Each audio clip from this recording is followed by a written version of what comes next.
नमस्कार, बहुत स्वागत है आप सबका। मैं पुनीत पाठक हूं और आप देख रहे हैं छत्तीसगढ़ का नंबर 1 डिबेट शो छत्तीसगढ़ की बात। आज का मुद्दा बेहद संवेदनशील है और सबको, हर प्रदेशवासी को झकझोरने वाला, शर्मसार करने वाला भी। प्रदेश में चुनावी साल है, त्योहारों की रौनक और वीवीआईपीज के दौरों के लिए चौकस सुरक्षा व्यवस्था के दावों के बीच रक्षाबंधन की देर शाम राजधानी रायपुर में कुछ ऐसा हुआ है जिसके सामने आने पर पूरा प्रदेश सन्न रह गया। दो बहनों के साथ राजधानी में गैंगरेप ने कानून व्यवस्था के दावों की धज्जियां उड़ा दी। हालांकि पुलिस ने चंद घंटों में गैंगरेप के सभी 10 आरोपियों को धर दबोचा है और इसमें पता चला कि मुख्य आरोपी भाजपा नेता का बेटा है। पहले से ऐसे घिनौने क्राइम में लिप्त रहा है और हाल ही में जमानत पर छूटा भी है। ये सारी बातें सामने आते ही पक्ष में फिर बहस के नए मोर्चे खुले। वैसे संजीदा और संवेदनशील विषय पर कोई सियासत ना ही करे तो बेहतर है, क्योंकि दोनों पक्षों की अपनी जिम्मेदारियां हैं। लेकिन चुनावी साल में ऐसा भला कैसे हो सकता है? दोनों पक्षों को सुनेंगे। दोनों पक्षों की दो बेहद संवेदनशील नेत्रियां हैं जो कहीं ज्यादा जमीनी हालात के बारे में पकड़ रखती हैं। रंजना साहू जी हैं, भारतीय जनता पार्टी के विधायक महोदय, और इस तरह के मामलों में बेहद संवेदनशीलता से वो जांच करती आई हैं कुछ अलग अलग कमेटियों में रहकर। और साथ में यहाँ वंदना राजपूत जी भी हैं, कांग्रेस पार्टी की एक संवेदनशील नेत्री, प्रवक्ता के नाते वो यहाँ इस मंच पर बात रखेंगी। आप दोनों को नमस्कार है मेरा। आप दोनों से छत्तीसगढ़ की बात में इस विषय पर हम गंभीर चर्चा करेंगे, पर पहले एक रिपोर्ट दिखाते हैं ताकि अब तक क्या कार्रवाइयाँ इसमें हुई हैं और प्रतिक्रियाएँ क्या आई हैं सभी सुन पाएं।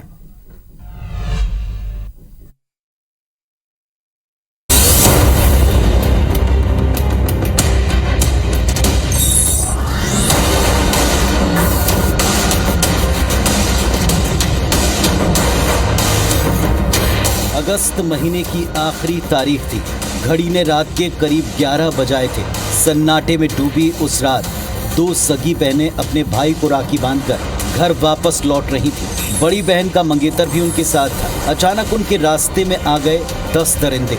इन तस्वीरों में नजर आ रहे उन्हीं में से ये 8 हैवान हैं जो उस रात दो मासूमों की आबरू लूटने वालों में शामिल थे। गुनाहगारों ने नकदी और मोबाइल के साथ साथ दोनों बहनों की इज्जत को भी लूट लिया। रक्षाबंधन के पावन पर्व पे दो सगी बहनों से जिस जगह दुष्कर्म हुआ था, IBC 24 की टीम वहां मौके पे पहुंची है। मौका आपको दिखा दे, काफ़ी सुनसान कच्ची सड़क है जो भानसोज की मुख्य सड़क है, पिपरट्टा जाने वाली, उससे लगी हुई सड़क है। और देखेंगे आप यहाँ आम के काफ़ी सारे पेड़ हैं। यही वो अड्डा है जहाँ पर आमतौर पे स्थानीय लोग जो है शराबखोरी करते हैं। जो आरोपी है, 10 आरोपी जिन्होंने गैंग रेप को अंजाम दिया है, वो यहाँ पर बैठकर वो भी यहाँ पर शराबखोरी करते थे। यहाँ पर जगह जगह जो है जो पीड़ित है उसके मोटरसाइकिल के इंडिकेटर और गाड़ी के पार्ट के टुकड़े भी पड़े हैं, जिससे साफ समझ में आता है कि उन्हें यहाँ पर गिराया गया है। आप देखेंगे डिस्पोजल ग्लास है, काफ़ी सारा सामान है जो नशे में आमतौर पर इंतज़ार होता है। तो बहुत ज़्यादा दुखद और चौंकाने वाली घटना है कि सड़क के किनारे ही गैंग रेप को अंजाम दिया जाता है। 10 आरोपी मिलकर इस घटना को अंजाम देते हैं। मंदिर असौद इलाके में हुई इस सनसनीखेज वारदात के बाद रात करीब 1 बजे पुलिस तक बात पहुंची। गैंगरेप कांड का मुख्य आरोपी बीजेपी मंडल उपाध्यक्ष का बेटा पूनम ठाकुर है। पुलिस ने सभी 10 दरिंदों को धर दबोचा है। इसके बाद इन्वेस्टिगेशन के लिए पुलिस पीड़ित को लेकर मौका वारदात पहुंची और जांच को आगे बढ़ाया। रात को 1 बजे करीब मंदिर असौद थाने में शिकायत आई, जिसमें कि दुष्कर्म की घटना 2 लड़कियों के साथ होने की जानकारी मिली है। तो जो भी क्लूज़ उन्होंने दी उसके बेसिस पे कुछ लोगों को आइडेंटिफाई किया गया और सुबह तक 10 आरोपियों की इसमें गिरफ्तारी की गई है। राजधानी रायपुर से सटे इलाके में हुई 2 बहनों से गैंगरेप की घटना ने हर किसी को सन्न कर दिया। वहीं अब इस पर सियासी संग्राम छिड़ गया है। चुनावी साल में विपक्ष को मौका मिला तो प्रदेश की कानून व्यवस्था पर गंभीर सवाल उठाते हुए पूरी सरकार को कटघरे में खड़ा कर दिया। वहीं मुख्य आरोपी बीजेपी नेता का बेटा है, इसीलिए उंगली उठाने का मौका कांग्रेस के पास भी है। हर 3 दिनों में आप इस तरह की घटनाएं आपको सुनाई देंगी। दुष्कर्म और सामूहिक दुष्कर्म, इस मामले में छत्तीसगढ़ ने महारत हासिल की है। मंदिर असौद के भारतीय जनता पार्टी के भाजपा मंडल के उपाध्यक्ष के बेटे हैं। छत्तीसगढ़ सरकार सजग है, लेकिन सजग तक साथ 3 घंटे के अंदर छत्तीसगढ़ सरकार ने कार्रवाई की है और सभी आरोपियों को गिरफ्तार कर लिया गया है। छत्तीसगढ़ विधानसभा में पेश नेशनल क्राइम रिकॉर्ड ब्यूरो के आंकड़े बताते हैं कि छत्तीसगढ़ में हर दिन रेप की 3 घटनाएं होती हैं। पुलिस सुरक्षा के दावों के बीच राजधानी से लगे इलाके में सनसनीखेज रेप कांड ने कई सवाल उठा दिए हैं। संदीप शुक्ला और सौरभ सिंह परिहार के साथ राजेश मिश्रा, IBC 24 रायपुर। तो हमारे साथ में 2 संवेदनशील महिलाएं हैं। ये जनता के बीच रहती हैं, परिस्थितियों को भी समझती हैं और जो व्यवस्थाओं की खामियां बताई गई हैं उनको भी समझती हैं, क्योंकि सत्ता पक्ष और विपक्ष में अहम जिम्मेदारियां आप संभाल रहे हैं। सबसे पहले वंदना राजपूत जी, आप ही से पूछूंगा, सत्ता पक्ष के ऊपर जिम्मेदारी है। 3 बातें इसमें समझ से परे हैं। एक तो त्योहारों के वक्त में पहले से चेकिंग, एक्स्ट्रा अलर्ट, आने जाने वालों से पूछताछ, रात्रि की गश्त, ये सब बढ़ने के दावे होते हैं। दूसरा, जब राष्ट्रपति महोदय के आगमन के लिए एक्स्ट्रा अलर्ट की व्यवस्था है, एक के बाद एक कई नेता आ रहे हैं। ऐसे वक्त में इस तरह की चूक, ऐसा लगता है कि घोर लापरवाही हुई है। देखिए, मंदिर हसौद की जो घटना घटी है वो बहुत निंदनीय है। ऐसी घटना को जब सुनते हैं पुनीत जी तो दिल में ना बहुत तकलीफ होता है। अब जिन बच्चियों के साथ ये घटना घटती है, भगवान उनको कैसे, मतलब इस समय से कैसे निकले, ये बहुत ही एक बड़ी मायने रखता है।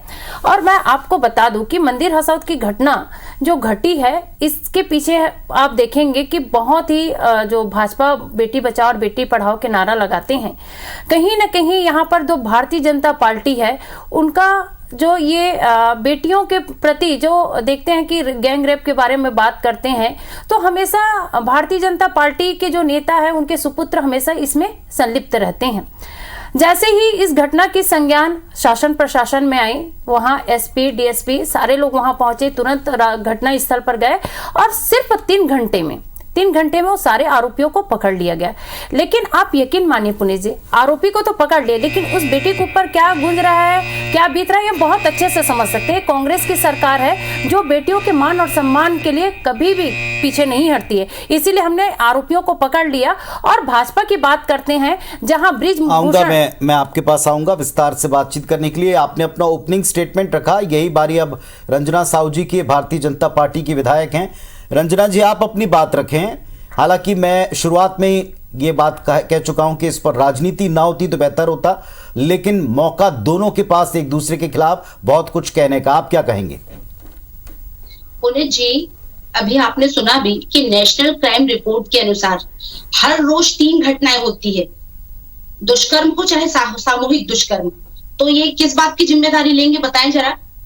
ये जो केवल जो बात करते हैं ना, हमार बेटी हमार अभियान, ये मुख्यमंत्री जी दिखावा करते हैं, ढकोसला करते हैं। इनको महिलाओं से चिढ़ है, इनको नफरत है महिलाओं से। ये केवल महिलाओं का वोट पाने के लिए खेल करते हैं, दिखावा करते हैं। अभी भी सबसे ज्यादा वोट ऑफ परसेंटेज आप देखेंगे छत्तीसगढ़ का, तो महिलाओं ने सबसे अधिक मत दिया है। लेकिन तो भी इन महिलाओं की सुरक्षा की केवल बात करने वाली सरकार, अब मैं फिर से दोहराती हूँ कि महिलाओं की सुरक्षा और सशक्तिकरण की केवल बात करने वाली सरकार। एक ये बता दें, इनकी महिलाओं के लिए अलग से कोई कानून इन्होंने बनाया होगा, महिलाओं की विशेष सुरक्षा के लिए इन्होंने कोई विशेष व्यवस्था की होगी। इस सरकार ने 5 साल हो गए हैं, एक कदम महिलाओं की सुरक्षा या उनके विकास के लिए या उनके सशक्तिकरण के लिए एक कदम भी आगे बढ़ाया हो। तो एक बार वंदना जी मुझे बता दे, हमार बेटी हमार अभियान ये केवल ढकोसला है, दिखावा है। ये कहीं पर भी हमारी बेटियों को सुरक्षित नहीं कर पाए। आंकड़े यदि मैं आपको गिनाने चलिए, बहुत सफाई के साथ साथ अपने अपने पक्षों से क्या बचा नहीं जा रहा है, इस बारे में भी सोचना चाहिए वंदना जी, क्योंकि आरोपी बीजेपी से कनेक्टेड पाया गया। उन्होंने आप पर सवाल उठाया, आपने व्यवस्थाओं पर उठाया, दोनों अपनी अपनी जगह जायज हैं। लेकिन क्या पहले अपनी जिम्मेदारियों की बात नहीं होना चाहिए? वंदना जी, पहली बात तो ये, सरकार आप चला रहे हैं, यहाँ इतने मजबूत माहौल में अगर ये घटनाएं हो रही हैं, राजधानी उसके आसपास हो रही हैं, जिम्मेदारी नहीं बनती? क्या इसमें लॉ एंड ऑर्डर का कोई फेल्यूर है या सिर्फ राजनीति दिखती है इसमें? देखिए, मैं मानती हूँ कि ऐसी एक भी घटना हमारे देश में घटनी नहीं चाहिए, लेकिन ऐसी घटना घटती बहुत दुखद है। लेकिन आप देखेंगे, अगर सरकार की बात करते हैं तो सरकार के संज्ञान में आते ही तत्परता से पुलिस प्रशासन ने इसमें कार्य किया है। अगर यही बात मैं बताती हूँ पुनीत जी कि पूर्वती रमन सिंह सरकार के समय पुलिस कांस्टेबल, जो महिला कांस्टेबल थी, उसके साथ रेप होता है और खुद प्रशासनिक अधिकारी रहने के बाद वो अपने जो प्राथमिक दर्ज कराने के लिए इधर उधर भटकती रहती है। 15 दिन के बाद प्राथमिक जो है वो दर्ज होता है। एक बड़ी बात है, कांग्रेस सरकार और बीजेपी सरकार में क्या अंतर है, मैं यही बताने की कोशिश कर रही हूं। मैं अगर हम बात करते हैं अभी जो दिल्ली में पहलवान बेटी बैठी है, जिनके सांसद है बृजभूषण सिंह, उनको क्यों यौन उत्पीड़न के उस पर बहुत गंभीर मामले हैं, लेकिन उनको वहां पर जो भाजपा के नेता बचाने में लगे हैं। उन्नाव, कठुआ, चिन्मय। मैं एक सीधा सवाल आपसे पूछता हूं राजपूत जी, आपको लगता है कि जो कुछ भी हुआ है इसमें बाद में एक्शन हुआ? हमने रिपोर्ट में भी दिखाया, तत्काल ये भी बताया कि आप लोग किस तरीके से इन्वेस्टिगेशन पुलिस कर रही है। इसमें जाहिर तौर पर सरकार भी नहीं चाहती कि ऐसी कोई घटना हो, लेकिन सवाल ये कि क्या इसमें लॉ एंड ऑर्डर का कोई फेल्यूर है? क्या इसमें गश्त की आप कोई लापरवाही, कमी देखते हैं? क्या इस पर जो पूरे व्यवस्थाओं पर एक प्रश्न चिन्ह लगा है महिलाओं के अगेंस्ट क्राइम को लेकर, उसमें आप सिर्फ राजनीति देखते हैं या सच्चाई भी पाते हैं? देखिए, इसमें कंपेयर करना बहुत आसान है दूसरे स्टेट से या पुराने मामलों बताने की कोशिश कर रही हूं पुनीत जी कि यहाँ पर पुलिस प्रशासन पूरी तत्परता से अपना काम कर रही है। इसीलिए आप देखेंगे कि 1 बजे प्रार्थी वहां पर पीड़िता जाकर के रिपोर्ट दर्ज कराती है और 3 बजे तक जो 8 या 10 आरोपी हैं उनको पकड़ करके हम हिरासत में डाल देते हैं। इससे तो ये साफ हो रहा है ना कि पुलिस प्रशासन पूरी तरह से काम कर रही है। लेकिन ये दुखद घटना है। गश्त को लेकर क्या वहां गश्ते हैं? देखिए, क्या नाइट में, रात में 9 से 10 बजे के बीच में पर्याप्त सुरक्षा आपको लगता है, आपको नजर आया इसमें? देखिए, जो ये घटना है मेरी जानकारी में 11 या 12 बजे के आसपास की घटना है और गश्त तो होना चाहिए। अगर ऐसी कुछ कमी आई है तो इस कमी को दूर करेंगे। और आपको एक बहुत महत्वपूर्ण बात बता रही हूं मैं, 15 साल की इनकी सरकार में पूर्ववर्ती डॉक्टर रमन सिंह के ओएसडी ओपी गुप्ता के द्वारा एक नाबालिग बच्ची के साथ बलात्कार करते हैं। सरकार और प्रशासन में रहने के बावजूद भी ओपी गुप्ता के ऊपर कोई कार्रवाई नहीं होता, लेकिन कांग्रेस के सरकार में आने के बाद उस आरोपी को जेल के सलाखों के पीछे भेजा गया। अगर आपको बात, 1 मिनट पुनीत जी, आप देखिएगा कि जितनी भी इस तरह से महिलाओं के साथ गैंग रेप का वारदात होता है या रेप का जो अंजाम दिया जाता है, उसमें क्यों भाजपा के नेता शामिल होते हैं? क्यों भाजपा के लोग इन लोगों को बचाने के लिए झंडा लेकर के निकल जाते हैं? आप कमेटी में रहते हैं, आप बात करते हैं, लेकिन आपके नेताओं के परिवार क्यों लिप्त हैं? ये कांग्रेस का सवाल है और सीधा सीधा जवाब जरूर दीजिएगा। पुनीत जी, घटनाएं यदि ऐसी शर्मसार घटनाएं होती है ना, तो उसमें कोई पार्टी का व्यक्ति नहीं है। आरोपी मतलब आरोपी, गुनहगार मतलब गुनहगार है वो, उसके लिए कोई मुरब्बत नहीं है। क्यों सरकार मुरब्बत दिखाती है? निर्भया जैसी कांड हुए, आपके दिल्ली जैसे निर्भया जैसा कांड आपकी जांजगीर चांपा में हो रहा है।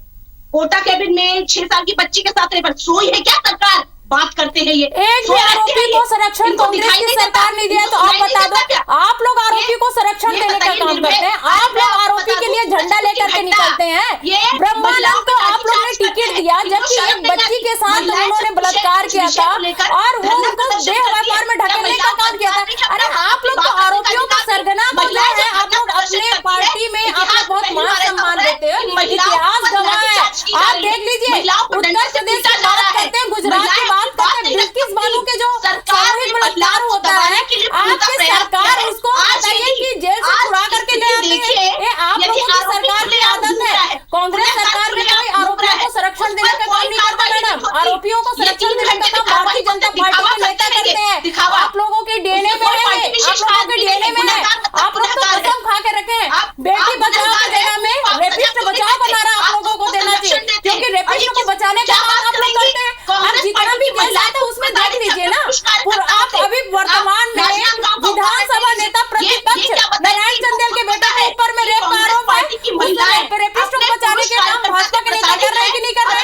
आप उनके बारे में एक शब्द नहीं बोलते। अभी हमारा जो मणिपुर है, मणिपुर में एक बेटी को नग्न अवस्था में पूरे बाजार में घुमाया जाता है, तब आप लोगों के मुंह में दही जल जाती है। यहाँ पर डिबेट में बोलने से, चिल्लाने से वास्तविकता नहीं बदल सकती। ठीक है वंदना जी और रंजना जी, आप दोनों को मैं रोकता हूँ। 1 मिनट रंजना जी, एक मिनट,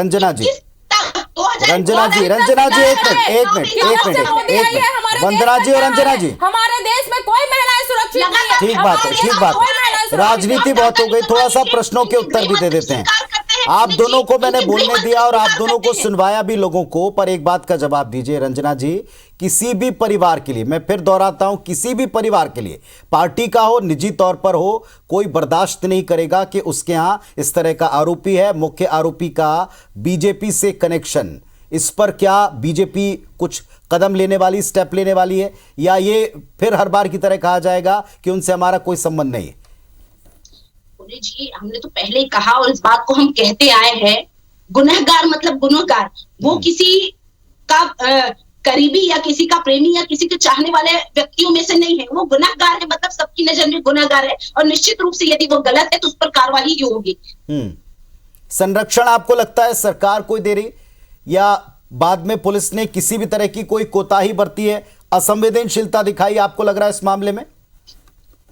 पुणे जी, ये तो एक ही मामला है। आप ऐसे पिछले हजारों मामले निकलवा लीजिए। इन 5 सालों में कितनी घटनाएं हुई हैं। माननीय गृह मंत्री जी ने इस बात को स्वीकार किया कि अनुसूचित जनजाति वाले हमारी जो बेटियां हैं, महिलाओं हैं, उनसे संबंधित जो अपराध है उसमें छत्तीसगढ़ तीसरे स्थान पर है।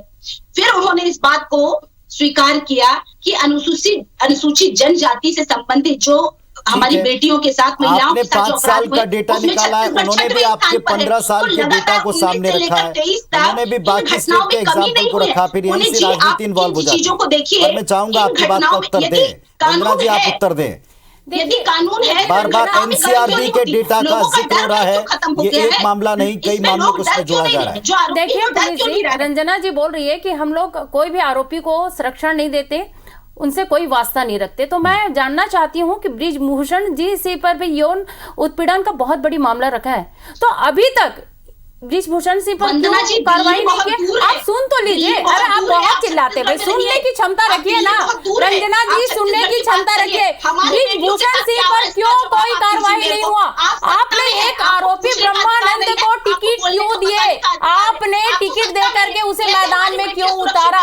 आपके अभी विधानसभा नेता प्रतिपक्ष के बेटे के ऊपर रेप का आरोप है, उस रेपिस्ट के परिवार को क्यों आप लोग दंड नहीं देते? क्यों भारतीय जनता पार्टी से नहीं निकालते? चिल्लाने से नहीं होता। आप लोगों का ये आरोपियों के साथ जो अब एक और उत्तर दीजिएगा वंदना जी, एक उत्तर दीजिएगा। अभी बहुत पुरानी बात नहीं हुई है, एक मिनट रंजना, एक बहुत पुरानी बात नहीं वंदना जी। राजधानी में क्राइम को लेकर यहाँ के वरिष्ठ अधिकारी ने अपने मातहत अधिकारियों की सीरियस मीटिंग बुलाई थी। वो मामला अलग था, चाकूबाजी का था, लोगों के डर से जुड़ा हुआ था। अधिकारी काम भी करते हैं, लेकिन वारदातों की बढ़ती संख्या के बाद मैं फिर आपसे एक बार पूछता हूं, आपको लगता है कि इस मामले में कहीं कोई लापरवाही हो रही, नेग्लिजेंसी हो रही है, या जो चीजें हम इंप्लीमेंट करने के लिए पुलिस को कहते हैं उसकी मॉनिटरिंग नहीं करता कोई? आपको लगता है ऐसा? देखिए पुनीत जी, मैं पहले भी इस चीज को बोल चुकी हूं मैं कि पुलिस प्रशासन पूरी तत्परता से काम कर रही है। इसका सबसे बड़ा उदाहरण आज कल का जो 31 तारीख का घटना है, हमने उसको देखा है। और आपके माध्यम से मैं चैलेंज करती हूँ रंजना जी को कि यहाँ एक भी आरोपी कोई खुला घूम रहा है तो मेरे को बता दे। और मैं चैलेंज करती हूँ कि आरोपियों का नाम बता सकती हूँ जो नरेंद्र मोदी के सरकार में खुले घूम रहे हैं। वंदना एक मिनट वंदना जी, आप ही की बारी, आप ही से मैं पूछ रहा हूँ, 20 सेकंड में आप बताएं इस घटना से क्या कांग्रेस की सरकार पर और लॉ एंड ऑर्डर को लेकर आप एक धब्बा मानती है इसे?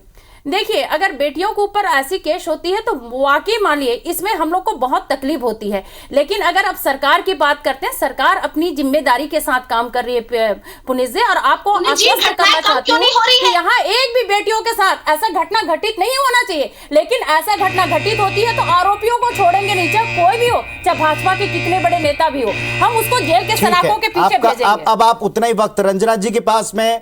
रंजना जी, फाइनल कमेंट आपका।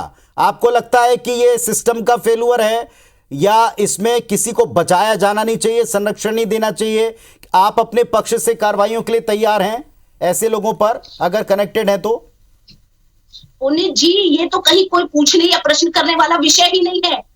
मैंने पहले ही कहा कि जो गुनहगार है उसको सीधा सजा होनी चाहिए। सरकार कर क्या रही? मैंने तो पहले ही कहा कौन सा ऐसा नियम, कौन सा ऐसा कानून इस सरकार ने बनाया हो जिससे बेटियां सुरक्षित हो? ये तो लगातार बेटी बचाओ, बेटी ये करो, ये केवल एक जुमला इनके लिए रह गया है। हमारी बेटी हमारा बिना क्या किया इन्होंने बताइए। चलिए, हमने रिपोर्ट से लेकर अंत तक कई बार ये बात दोहराई कि वाकई आप दोनों सही कह रही हैं कि इस मामले में राजनीति की कोई गुंजाइश नहीं है। यह ऐसा शर्मिंदगी भरा वाकया है जिस पर हर किसी का सिर झुक जाता है कि राजधानी में अगर ऐसा हो रहा है, उसके आसपास हो रहा है, तो बाकी जगहों की क्या बिसात, वो भी ऐसे वीवीआईपी मूवमेंट और उस समय पे जब हम सुरक्षा चौकस होने की बात करते हैं। सोचना तो पड़ेगा सियासत से थोड़ा आगे उठकर। बहुत धन्यवाद आप दोनों का अपनी बात रखने के लिए। नमस्कार।